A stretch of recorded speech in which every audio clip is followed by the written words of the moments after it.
സംസ്ഥാന മുഖ്യമന്ത്രി വി.ഡി. സതീശന്റെ പേരും ചിത്രങ്ങളും ദുരുപയോഗം ചെയ്ത് സോഷ്യൽ മീഡിയയിലൂടെ നടന്ന വൻ സാമ്പത്തിക തട്ടിപ്പിന്റെയും അതിന് പിന്നാലെ നടന്ന പോലീസ് അന്വേഷണത്തിന്റെയും ഞെട്ടിക്കുന്ന വിശദാംശങ്ങളാണ് ഇപ്പോൾ പുറത്തുവരുന്നത്. സാധാരണക്കാരായ ആളുകളെ എളുപ്പത്തിൽ ആകർഷിക്കുന്ന രീതിയിൽ വ്യാജ സാമ്പത്തിക സഹായ പദ്ധതികൾ വാഗ്ദാനം ചെയ്താണ് തട്ടിപ്പ് സംഘം ഇൻസ്റ്റഗ്രാം പ്ലാറ്റ്ഫോം വഴി അതിസങ്കീർണമായ കെണിയൊരുക്കിയത്. ധൻധൻ യോജന പദ്ധതി എന്ന പേരിൽ ഇൻഷുറൻസ് ക്ലെയിമുമായി 5000 രൂപ ലഭിക്കുമെന്ന വ്യാജ വാഗ്ദാനമാണ് തട്ടിപ്പുകാർ ഇൻസ്റ്റഗ്രാം പരസ്യത്തിലൂടെ നൽകിയത്. ഇൻസ്റ്റഗ്രാമിൽ കണ്ട ഈ ആകർഷകമായ പരസ്യത്തിൽ വിശ്വസിച്ച വടക്കേക്കര സ്വദേശിയായ യുവാവ് സന്ദേശത്തൊപ്പം നൽകിയിരിക്കുന്ന ലിങ്കിൽ ക്ലിക്ക് ചെയ്യുകയും തുടർന്ന് ഇയാളിൽ നിന്ന് 2500 രൂപ നഷ്ടപ്പെടുകയുമായിരുന്നു. താൻ വഞ്ചിക്കപ്പെടുകയായിരുന്നുവെന്ന് ബോധ്യപ്പെട്ടതോടെ യുവാവ് ഉടൻ തന്നെ പറവൂർ പോലീസിൽ പരാതി നൽകുകയായിരുന്നു. സംഭവത്തിന്റെ പ്രാധാന്യവും ഗുരുതരാവസ്ഥയും കണക്കിലെടുത്ത് പറവൂർ പോലീസ് പരാതി സ്വീകരിച്ച ശേഷം തുടർ അന്വേഷണങ്ങൾക്കായി കേസ് ആലുവ സൈബർ പോലീസിന് കൈമാറി.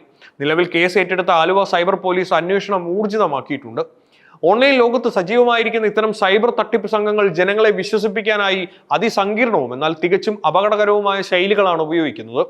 പ്രമുഖ ഭരണാധികാരികളുടെ പേരും ചിത്രങ്ങളും വ്യാജമായി ഉപയോഗിച്ചുകൊണ്ട് തട്ടിപ്പിന് ഔദ്യോഗിക പരിവേഷം നൽകാനാണ് ഇവർ ശ്രമിക്കുന്നത്.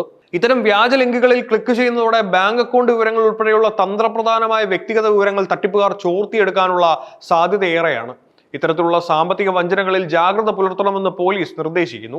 വ്യാജ ലിങ്കുകളിൽ ക്ലിക്ക് ചെയ്യരുതെന്നും ബാങ്ക് വിവരങ്ങൾ ഉൾപ്പെടെയുള്ള വ്യക്തിഗത വിവരങ്ങൾ അപരിചിതർക്ക് കൈമാറരുതെന്നും പോലീസ് കർശന മുന്നറിയിപ്പ് നൽകുന്നുണ്ട്. സംശയകരവും ഔദ്യോഗിക സ്ഥിരീകരണവും ഇല്ലാത്ത വ്യാജ ലിങ്കുകളിൽ യാതൊരു കാരണവശാലും ക്ലിക്ക് ചെയ്യരുതെന്നും ഇത്തരം പ്ലാറ്റ്ഫോമുകളിൽ ബാങ്ക് അക്കൗണ്ട് വിവരങ്ങളോ മറ്റ് തന്ത്രപ്രധാന വ്യക്തിഗത വിവരങ്ങളോ പങ്കുവെക്കരുതെന്നും പോലീസ് വ്യക്തമാക്കുന്നുണ്ട്.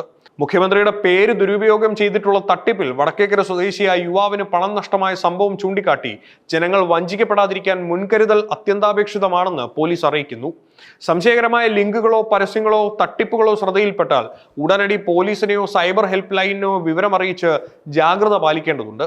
തട്ടിപ്പിന് പിന്നിൽ പ്രവർത്തിച്ച സൈബർ ക്രിമിനലുകളെ കണ്ടെത്തുന്നതിനൊപ്പം വ്യാജ പ്രചരണങ്ങൾക്കായി ഉപയോഗിച്ച ഇൻസ്റ്റഗ്രാം അക്കൗണ്ടുകളും തട്ടിപ്പ് സംഘം തട്ടിയെടുത്ത് പണം കൈമാറിയ സാമ്പത്തിക ശൃംഖലകളും കേന്ദ്രീകരിച്ചാണ് നിലവിൽ അന്വേഷണം പുരോഗമിക്കുന്നത്.